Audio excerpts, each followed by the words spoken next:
What is going on, everybody? Welcome back to another video. It's Austin from P&W Bassin here, and today I am teaming up with Monster Bass to talk about the Scott Martin frog and pretty much just give you a bunch of tips that are going to help you guys become better frog fishermen.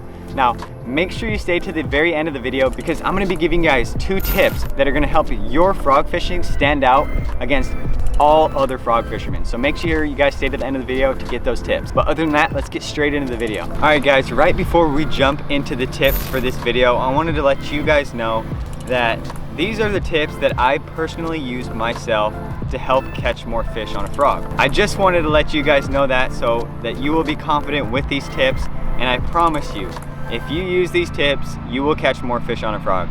All right, guys, so the first thing I do when I pull a frog out of its package is I trim the legs. Now, as you can see here on this frog, the legs are already trimmed, and they are trimmed at different levels. Now, I do this because it actually helps the walking action of the frog, and it makes it a lot easier to walk it. Usually when you get a frog right out of the package, the legs are really long, and don't get me wrong, you still can catch fish on those legs. I just found it easier to catch fish when I trim them up a little bit just like that. And really, you get to determine the length of the legs. A lot of people get really worried, like, I don't want to cut them too short, I don't want to keep them too long. Well, I've seen guys cut them very short, still catch fish on them, and I've seen guys leave them the way they are out of the package and still catch fish. It really comes down to your personal preference and really what makes it easier for you to walk the frog or even just catch more fish on the frog. So that's tip number 1 for you guys. The second thing I do before fishing with the frog is I actually bend the hooks out a little bit.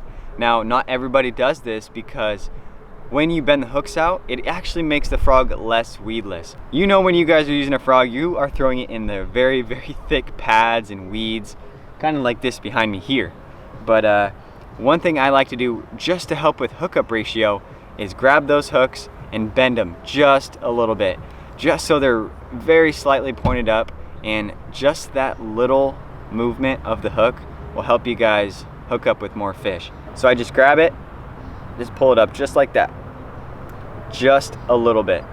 Now, you don't want to go too much or else it's really going to be hard to use it in the weeds, but just that little movement of the hook really helps you guys hook up with more fish.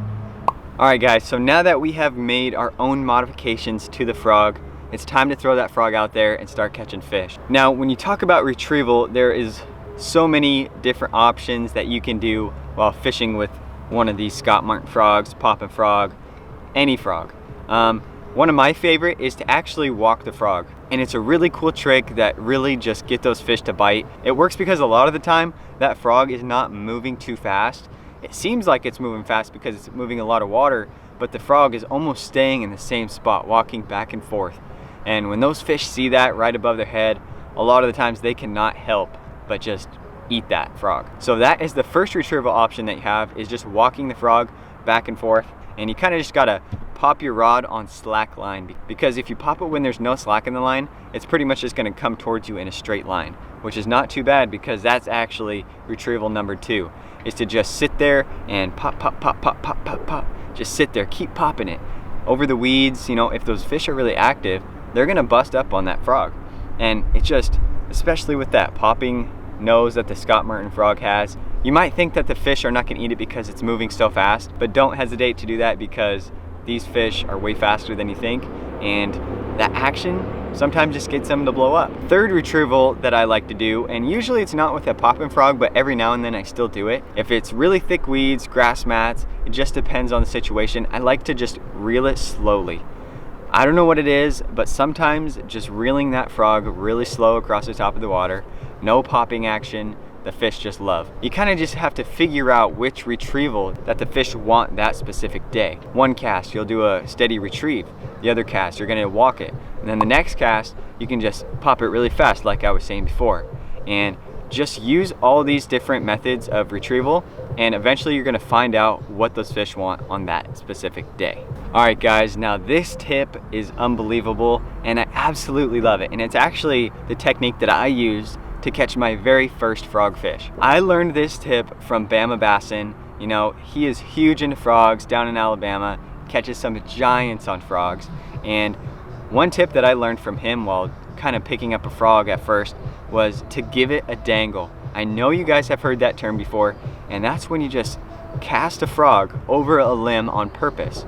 And what that does, it pretty much has the frog hanging in the air right above the water. Hop it up and down in the water to give it a few splashes, and a lot of the times those fish just blow up on that frog as it's over the limb. So you got to give it a second before you set the hook and just crank them. Set that hook as hard as you guys can, because it's going to be tough to get them over that limb sometimes, especially if you guys hooked a pig. And that technique just kills it sometimes. If those fish are really up shallow, or if you got some overhanging trees, when you give that frog a dangle, sometimes I swear they just cannot resist it. So one of the tips you guys heard while I was talking about giving the frog a dangle was you want to wait, because a lot of the times they might just grab the tail. Well, if you set the hook while they have the tail or the legs, you're not going to get those fish. Sometimes I like to wait 3 seconds. I know it's probably one of the hardest things in the world, especially for me to do, because you get so excited when that fish just blows up on that frog. But I swear, if you guys wait just a few seconds, you're gonna have, your hookup ratio is gonna be way better. So that is a huge tip that I cannot stress enough, is to wait. So before we get too far into the video, I actually want you guys to comment down below what are some special things that you guys do to your frogs, or some things that you do to catch more fish on a frog. Let us know in the comments below, because I would love to hear some of your guys' strategies. Now that we have talked about really how to use the frog and the techniques that I like to use, we're going to talk about where to use the frog. Now, obviously you guys know that you want to use them on pads. It's a little bit more detailed than that sometimes. I know some lakes are absolutely covered in pads, and you can kind of get overwhelmed, like I can't cast to every single spot on this lake. A lot of the times you have to key in on little things. So say if you got a pad line that's just going straight across like this, and then all of a sudden it comes out to a point. Well, I like to cast right in the back pocket of that point. I like to cast on the tip of the point and on the other back pocket. And a lot of those times the fish love to key in on those weird changes in the pads. So say if there's like a log sticking out of the pads, well, cast to that log, because a lot of the times just that little difference in the pads are going to hold those fish. Anything that you notice is different than the ordinary, cast to it. Now, you will still catch fish in the ordinary spots, don't get me wrong, but I love to key in on those little differences. And frogs are great for lily pads, they're great for, you know, low cover hanging trees. I've actually fished frogs under docks as well, and you know, not a lot of people do that. So if you try fishing a frog under a dock, you might even catch more fish, because that might be something that the fish under that dock hasn't seen before. You know, they've probably seen 1,000 jigs, they've probably seen 1,000 Senkos, Texas rigs, all of that. But if you fish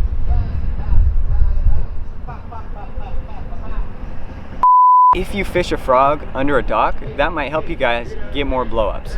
All right guys, so now that we have covered everything about the frog and what you'll need to know to catch more fish, I've been waiting for this the entire video, and that is to show you guys the 2 secret tips that I use to really enhance my frog fishing. So stay tuned, because these tips are gonna help you guys really stand out from any other frog fisherman.